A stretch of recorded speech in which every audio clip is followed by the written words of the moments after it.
उत्तर भारत के एक छोटे से पहाड़ी कस्बे सोनापुर में ठंड अपने चरम पर थी। चारों तरफ बर्फ की सफेद चादर बिछी हुई थी। लकड़ी के घरों की छतों से बर्फ टपक रही थी और हवा में चर्च की घंटियों की मधुर आवाज गूंज रही थी। आज क्रिसमस की रात थी, खुशियों, रोशनी और उम्मीदों की रात। इसी कस्बे में रहता था आरव, एक 12 साल का मासूम लेकिन समझदार बच्चा। आरव के लिए यह क्रिसमस बाकी बच्चों जैसा नहीं था।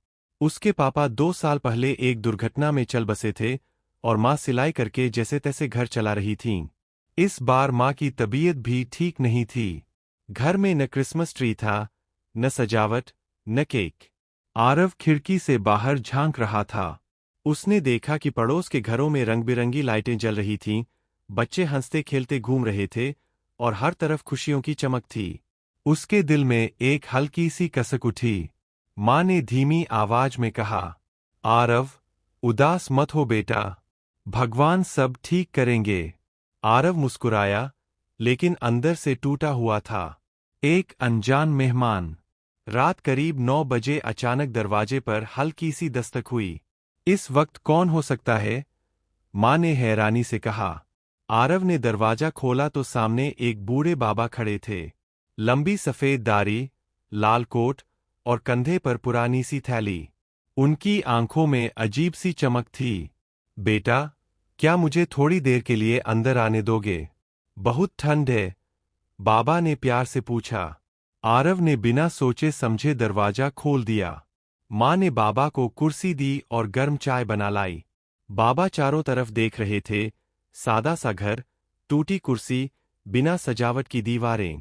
आज क्रिसमस है, लेकिन लगता है यह जश्न नहीं है, बाबा ने कहा। आरव ने सिर झुका लिया। हमारे पास कुछ भी नहीं है बाबा, फिर भी आज क्रिसमस है। बाबा मुस्कुराए। क्रिसमस चीजों से नहीं, दिल से मनाया जाता है। थोड़ी देर बाद बाबा उठे और बोले, मुझे जाना होगा, लेकिन जाने से पहले एक छोटा सा तोहफा देना चाहता हूं। उन्होंने अपनी पुरानी थैली खोली। अंदर से उन्होंने एक छोटा सा लकड़ी का सितारा, एक मोमबत्ती और थोड़ा सा केक निकाला। इसे बांटना मत, बल्कि दिल से इस्तेमाल करना, बाबा ने कहा। जैसे ही आरव ने पलक झपकाई, बाबा अचानक गायब हो गए। दरवाजा खुला था, लेकिन बाहर कोई नहीं। माँ और आरव एक दूसरे को देखने लगे। ये कैसे हो सकता है? माँ फुसफुसाईं। चमत्कार की शुरुआत। आरव ने लकड़ी के सितारे को कमरे के बीच टेबल पर रख दिया। माँ ने मोमबत्ती जलाई। जैसे ही मोमबत्ती जली, कमरे में हल्की सी सुनहरी रोशनी फैल गई। दीवारें चमकने लगीं और ठंड मानो गायब हो गई। अचानक खिड़की के बाहर से बच्चों की हंसी सुनाई दी।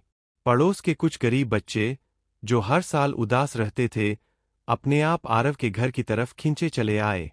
माँ ने सबको अंदर बुलाया। आरव ने केक सब में बांट दिया। किसी ने शिकायत नहीं की कि केक छोटा है। सबके चेहरे पर सच्ची खुशी थी। उसी पल चर्च की घंटियां तेजी से बजने लगीं। बाहर बर्फ गिर रही थी, लेकिन दिलों में गर्माहट थी। सांता की सच्चाई। तभी आरव को एहसास हुआ, वो बाबा कोई आम इंसान नहीं थे। वो सांता क्लॉज थे, या शायद उससे भी बढ़कर उम्मीद का रूप। आरव ने मन ही मन कहा, अगर हमारे पास देने के लिए दिल हो, तो हम सबसे अमीर हैं। माँ की आंखों में आंसू थे, लेकिन वो आंसू खुशी के थे। सुबह की नई शुरुआत। अगली सुबह जब आरव उठा, सूरज की किरणें बर्फ पर चमक रही थीं। घर के बाहर कुछ लिफाफे पड़े थे, किसी में गर्म कपड़े, किसी में खाना, किसी में दवाइयाँ। कस्बे के लोग मदद के लिए खुद ब खुद आ गए थे। किसी को पता नहीं था कि क्यों, लेकिन सबका दिल कह रहा था, आज कुछ अच्छा करना है।